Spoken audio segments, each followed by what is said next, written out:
हम NCERT world series के अंतर्गत चर्चा करेंगे अक्षांशीय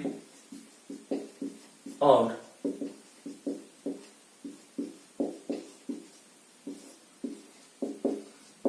देशांतरीय जाल के बारे में। ये टॉपिक अपने आप में काफी लंबा है, इसीलिए मैंने इसे अलग अलग 3 भागों में बांटा है। वो अलग अलग भाग हैं।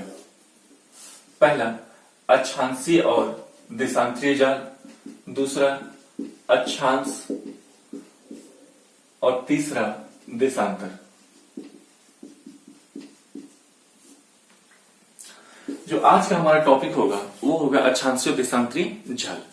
इसमें हम समझने का कोशिश करेंगे कि अक्षांशीय और देशांतरीय जाल की आवश्यकता क्यों पड़ी और इसका व्यवहारिक उपयोग हम कहां कहां करते हैं। अक्षांशीय और देशांतरीय जाल को समझने के लिए हम एक समतल स्थान को लेते हैं। ये आपका मानचित्र का टुकड़ा हो सकता है या यूं ही एक कागज हो सकता है, और इस पर एक लोकेशन को हम इंडिकेट करते हैं। अगर आपसे इस लोकेशन के बारे में पूछा जाए ये लोकेशन कहाँ है, तो आप बहुत सारा जवाब दे सकते हैं, या जितने लोग होंगे उतना अलग अलग तरीका जवाब आने का संभावना है। कोई बोलेगा कि ये साइड में है, कोई बोलेगा इधर है, कोई बोलेगा इसके थोड़ा ऊपर है, कोई बोलेगा इसके थोड़ा नीचे है, और इन सारे जवाबों में अस्पष्टता का अभाव है। तो उत्तर में अस्पष्टता को लाने के लिए हम करेंगे क्या, कुछ काल्पनिक रेखाओं को खींचेंगे।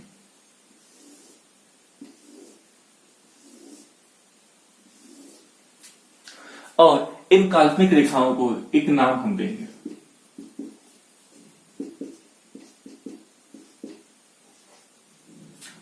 उसके बाद अगर आपसे पूछा जाए ये स्टार का चिन्ह कहां है, तो आप जितने भी लोग होंगे उनका सभी का जवाब एक ही होगा कि स्टार का चिन्ह ई और एफ के बीच में है। फिर भी यहां एक समस्या है। ये जवाब पहले से तो बेहतर है, लेकिन अभी भी अस्पष्ट नहीं है, क्योंकि इस ई और एफ के बीच में बहुत सारा स्पेस आ जा रहा है जिसकी आवश्यकता नहीं है। तो इस स्थिति को सुधारने के लिए फिर से एक हम काल्पनिक रेखा को खींचेंगे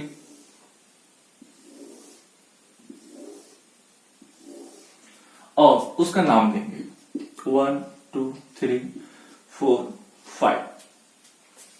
अगर इसके बाद अगर आपसे पूछा जाए ये स्टार का चिन्ह कहां है, तो आप सभी का जवाब एक ही होगा, और वो होगा क्या, ई तथा एफ और 1 तथा 2 के बीच में। तो इस ग्राफ के माध्यम से हमने समझा क्या कि काल्पनिक रेखाओं के माध्यम से किसी भी स्थान की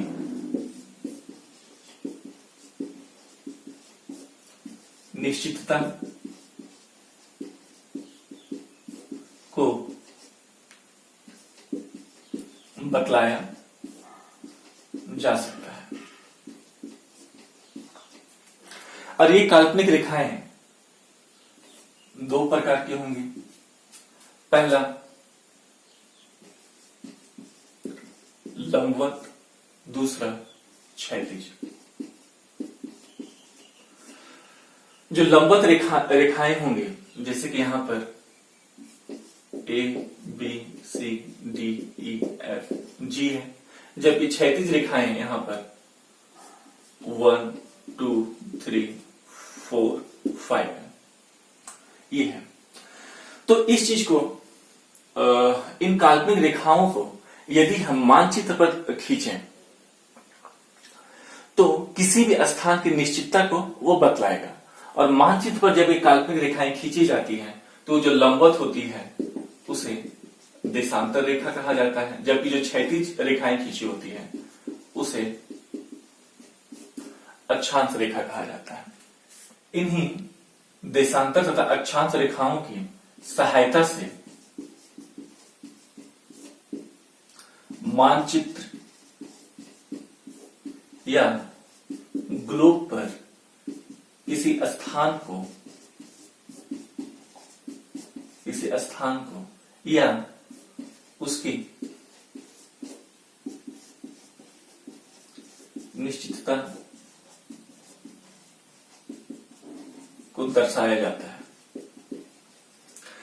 अर्थात एक साधारण शब्द हम ये कह सकते हैं कि अक्षांशीय और देशांतरीय जाल का प्रयोग पृथ्वी पर किसी स्थान की निश्चितता को बतलाने के लिए होता है। अब हम यहां पर यह समझने की कोशिश करेंगे कि इन अक्षांश और देशांतरीय जाल का उपयोग हम किस प्रकार से व्यवहारिक जीवन में करते हैं या देखते हैं। इसका उपयोग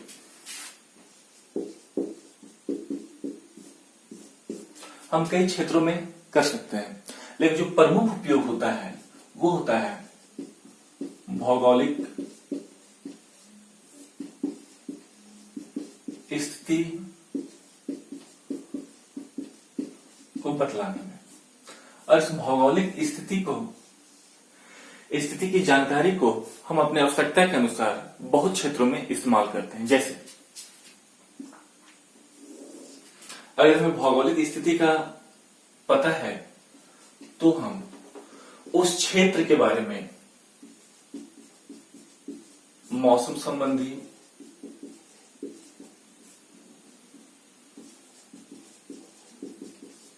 जानकारी को पता कर सकते हैं। उस क्षेत्र को हम समय क्षेत्र में बांट सकते हैं, टाइम जोन। जब मैं देशांतर पढ़ाऊंगा तो इस टाइम जोन के बारे में मैं चर्चा करूंगा। इसके अलावा हेलीकॉप्टर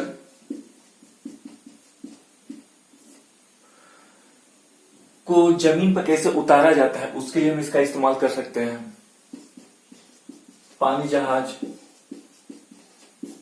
समुद्र में एक स्थान से दूसरे स्थान तक कैसे जाते हैं उसके लिए हम इस अक्षांश और देशांतरी जाल का इस्तेमाल कर सकते हैं। इसके अलावा मिसाइल को एक स्थान से दूसरे स्थान पर पहुंचाने के लिए हम इस अक्षांशीय और देशांतरी जाल का इस्तेमाल कर सकते हैं। और इसके साथ ही जो आज की डेट में जो जीपीएस का नाम हम सुनते हैं, ग्लोबल पोजिशनिंग सिस्टम, ये ग्लोबल पोजिशनिंग सिस्टम भी आपका इस अक्षांशीय देशांतरी जाल पर ही निर्भर करता है। इसके अलावा जितने अंतरिक्ष यान हैं, अंतरिक्ष यान को पृथ्वी से चंद्रमा पर भेजना और चंद्रमा से फिर से पृथ्वी पर लाने का जो काम होता है वो इस अक्षांशीय देशांतरी जाल की सहायता से किया जा सकता है। अर्थात ये अक्षांशीय देशांतरी जाल हमारे जीवन से काफी जुड़े हुए होते हैं। तो इस प्रकार हम अक्षांशीय देशांतरी जाल का इस्तेमाल अपने व्यवहारिक जीवन में कर सकते हैं।